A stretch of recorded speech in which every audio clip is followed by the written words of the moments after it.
What's up you guys, I'm Brooke and welcome back to my channel, and also welcome back to day 2 of Halloween week. Now I don't have like certain books that I read around Halloween every year, but I do always like to read some Edgar Allan Poe just to kind of get me into the macabre mood of everything Halloweenish. So today I'm going to be recommending to you 5 Edgar Allan Poe stories or poems that I feel like you should definitely check out. So I'm going to be telling you the name of the story, why I like it or what the plot of it is, and then sharing with you a quote that I love from that story and or poem. So let's get into it, starting with number 5. Number 5 is a short poem called Spirits of the Dead, and this just kind of is a very short poem that just really discusses its namesake, the spirits of the dead, the whispering and all the mysteriousness that comes around with spirits of the dead. I feel like I'm repeating myself, but really it's just a short little poem and I just really like it for some reason. The quote that I want to share with you from this one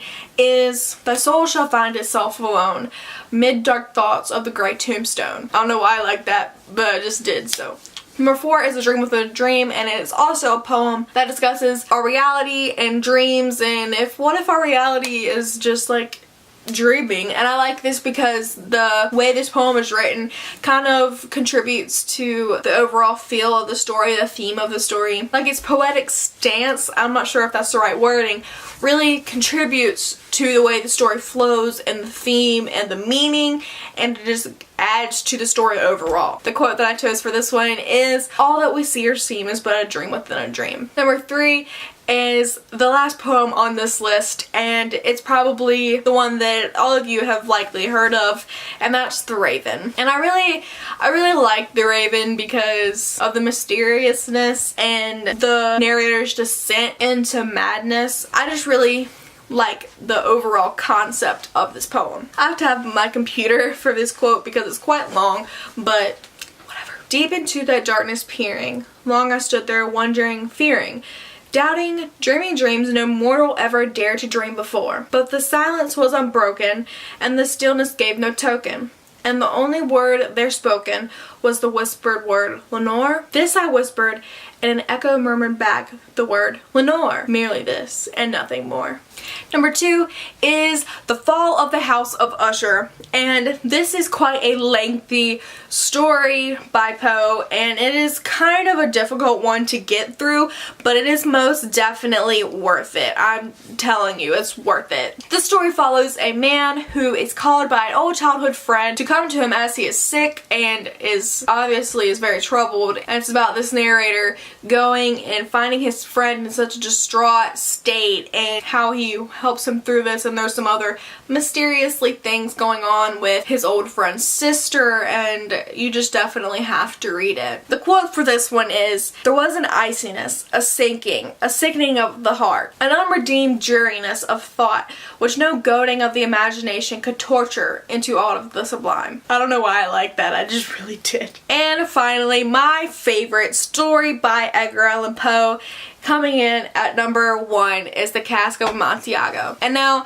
I have no idea if I'm saying that correctly because I've been told different things by different people, but I really love this story. It's a revenge story and it's very beautifully written. You're never quite sure what's going on, but you can tell that the narrator is pissed off at the other person in this story. And I had to read this first in like 7th grade for a class that I was taking, and this kind of started my love for Poe. When I first read it, I thought it was kind of weird, but then when I had to like do more analysis of it for the class, I was like, yo, this is brilliant. This is very well written. It's just a really good twisty-turny story, and definitely you should read it. It's so worth it. It's such a great story. I don't know what else to tell you about the plot other than it's like a revenge thing, and this guy trying to get back at someone that he feels has done him wrong. This quote starts with the one that is having revenge sought on him. I don't know how to say that. Saying, "For the love of God, Monstresser." Yes, I said, "For the love of God." And I love that because he's kind of like, he's like pleading for help. He's like, "For the love of God, Monstresser." And he's like, "Yes, for the love of God." And I'm like, woo, crazy. It's getting crazy. But anyways, that was my 5 Edgar Allan Poe recommendations, and they would definitely get you into the Halloween, spooky-ish, macabre mood for Halloween, and I definitely recommend them to you. If you've read any of these, be sure to let me know in the comments what you thought of them, and if you love one that I didn't mention, make sure you tell me that too, because I'm always trying to figure out what other people's favorites are so that way I can read them. I don't know. That's it for day 2 of Halloween week. Thanks for joining me. I hope I'll see you in the next video. Bye.